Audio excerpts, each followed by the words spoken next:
One of my group members recently sent me a link to an article. The title is "Keto Diet Doubles the Risk of Heart Attacks and Strokes." This article was linked on webmd.com, and I have put a link to it in the description below so you can take a look at it. My member was concerned because he's seen a ton of articles like this, demonizing the ketogenic diet, and he was wondering if this was an article that he should be concerned about. And while I'm not a doctor or a researcher, I have learned over the years how to interpret whether a study is high quality or low quality. And there's a lot of sensational headlines out there that are pushing these really low quality studies like they're like gold standard studies when they are 100% not.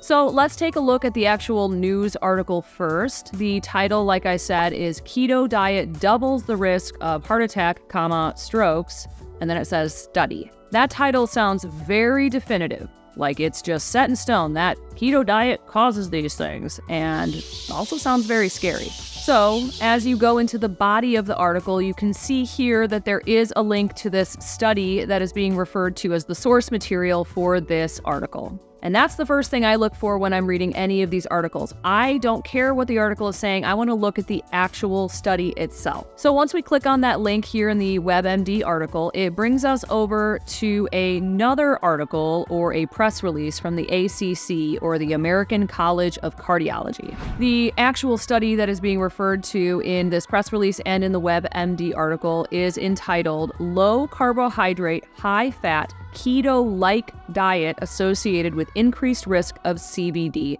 CVD is cardiovascular disease. Unfortunately, I couldn't find the actual hard data or the actual study that was being referred to. This is probably because this study was being presented as like a poster or a paper at their annual conference, so it might not be published in a reputable journal yet. But if you are able to find it, and if it has been published in a journal, please let me know where you found it so that I can take a look. But from my quick search, it usually just pops up when it is published, and I did not have that experience with it. So I don't think that this study has been peer-reviewed yet and put into a journal yet. That doesn't necessarily mean it's bad. That's just part of the process, but it does show us that, maybe we shouldn't be as concerned with the results quite yet. So from this ACC press release, I was very quickly able to see 3 things that indicated to me that this study was of lower quality. Let me point those out to you really quickly. All right, so this study pulled data from the UK Biobank. So right away, I know this is an epidemiological or observational study. It even says so in the first sentence of this news article. What an epidemiological study does is it looks at population-wide data to try to find associations. Epidemiological data or studies are pretty low on the totem pole when you're looking at how quality a study is, and it should be used to form a hypothesis that you can then test in a more rigorous way, like with a double-blind randomized controlled study. So the very first flaw is that causation is being inferred from epidemiological data. And what does that mean? What that means is that the researchers are telling you that a keto-like diet is causing more heart attacks and strokes than a standard diet.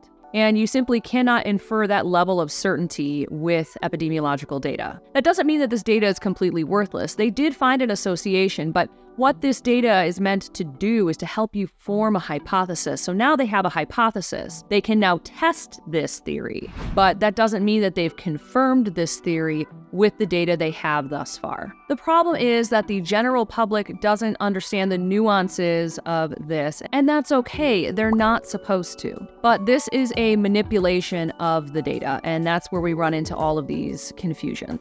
So now we know that it's an epidemiological study. We know that weak population-based data cannot infer causation, yet that is what these researchers and then in turn the WebMD article are trying to do. So that right there alone is enough for me to be like, okay, well, this is just bullshit. But let's go on a little bit further because there's a couple of other really interesting flaws to this study.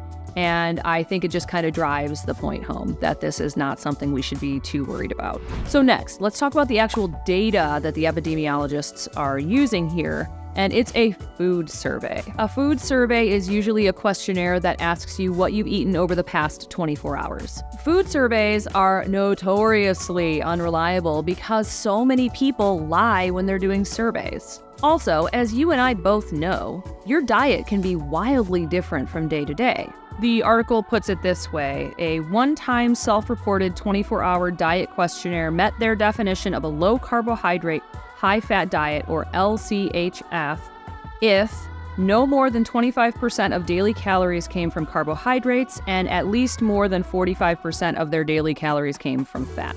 So that's how the researchers decided what was a keto-like diet. That was their parameters. Up to 25% of the daily calorie intake from carbs, at least 45% fat. So I think that should be a red flag for anybody that's done a ketogenic diet, because what the researchers are saying is a keto diet is in fact not a ketogenic diet. I think that's why they keep saying keto-like.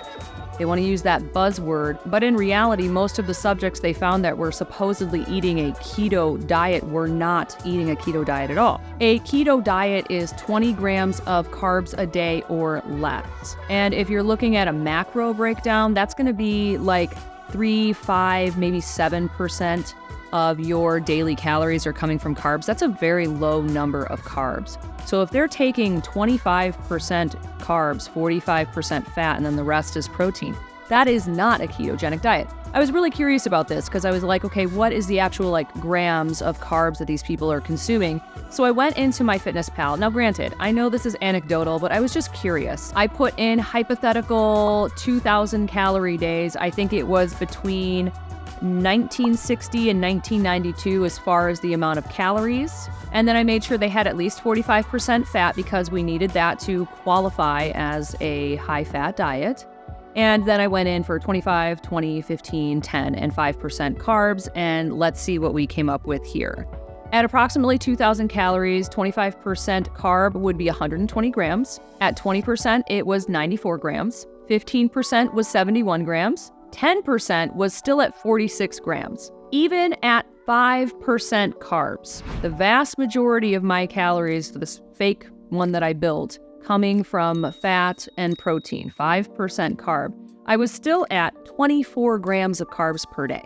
Now, you can mess with those macros a lot and get different carb counts. The point I'm trying to make here is that the vast majority of the people that this study is saying were on keto were not. You can't say that an increase in heart attacks happened because people were eating a ketogenic diet when they were not eating a keto diet. And then there's some other things that are big red flags here. They never define what they considered a standard diet to be. I'm sure once this paper is published, we'll be able to take a look at the data, but just from this article, I don't know what they're considering a standard diet to be. There's also no talk at all about the quality of carbohydrates that are being consumed, because that makes a difference. An ultra-processed carbohydrate is different than a vegetable. And then also they compared 305 people that were eating a keto-like diet to 1,220 people that were eating a standard diet. Why not an equal number?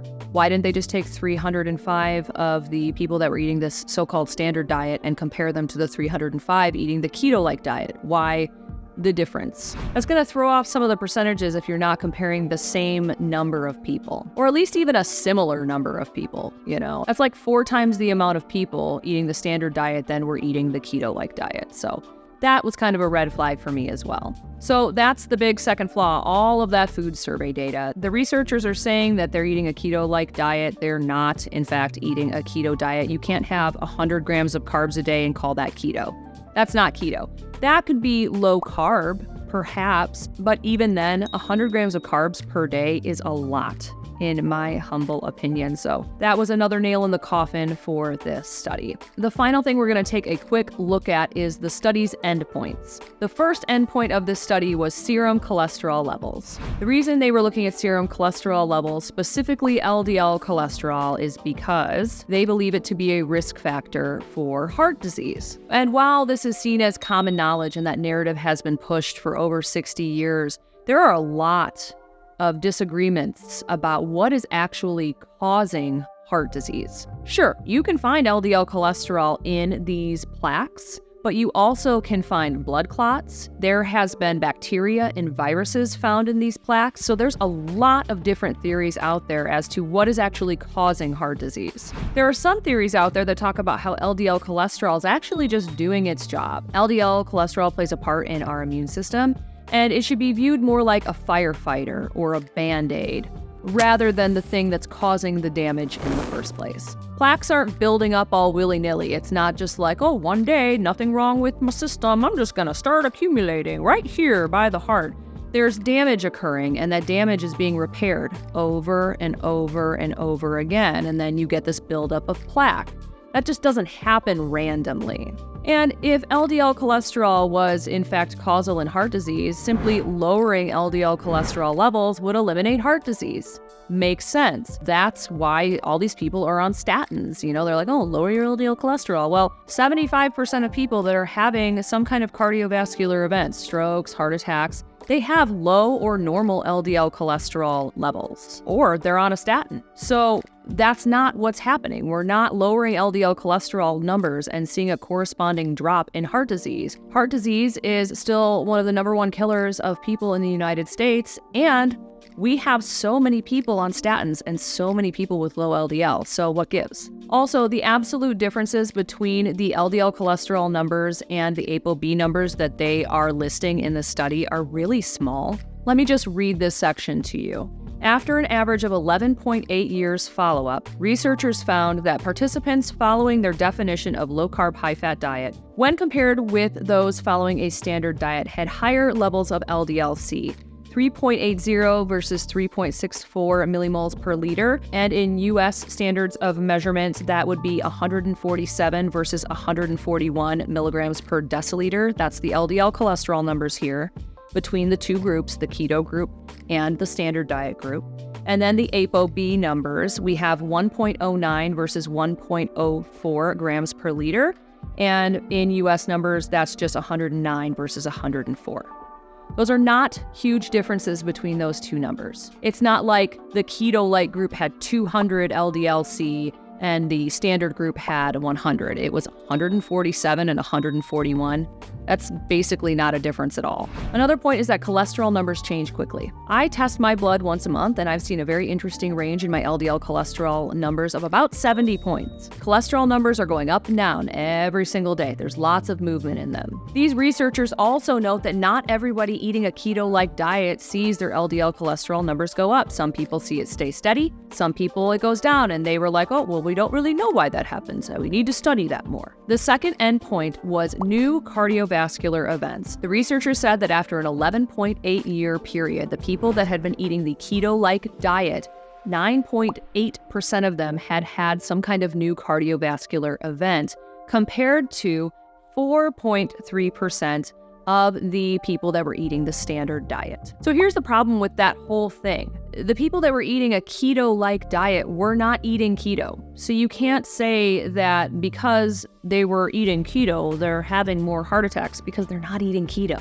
I don't know how many times I can drive that point home. It's kind of ridiculous. Also, we get back to that number problem. 305 people compared to 1,220 people. That's going to drive that percentage number down, the amount of new cardiovascular events that are happening in the standard diet group. You have 1,200 people to divide that number by. It's going to be a lower percentage number. So until we are able to look at the actual data from this study and just all of these other flaws, honestly, I put this study and this news article into the disregard pile. Try this the next time you see a sensational headline, and you will most likely see that the study they're getting their information from is very low quality. And of course, if you have any questions about an article that you found, you want me to take a look at it, send it my way. I love looking at this stuff, and I love answering your questions. Another great way to learn how to read a study is practice. I absolutely love Zoe Harcum's weekly newsletter. This woman is amazing, very smart. She is a PhD researcher, and every week she takes a study like this and breaks it down, looks at its biases, looks at the who's funding the study, looks at the quality of the data, looks at the conclusions and sees if that actually matches what the statistics are saying, because there's a lot of deception in that. She's wonderful. She's wonderful. You can get her newsletter. I think it's like 35 euros or 40 euros per year. It's very inexpensive. So if this is something that interests you, head over to her website. I've linked it in the description. I'm not sponsored by her. I've learned so much from her. So I want you to learn. So if you are into that, take advantage of that website, and you will not be disappointed. So with that, I hope this video was helpful for you, and I will see you next time.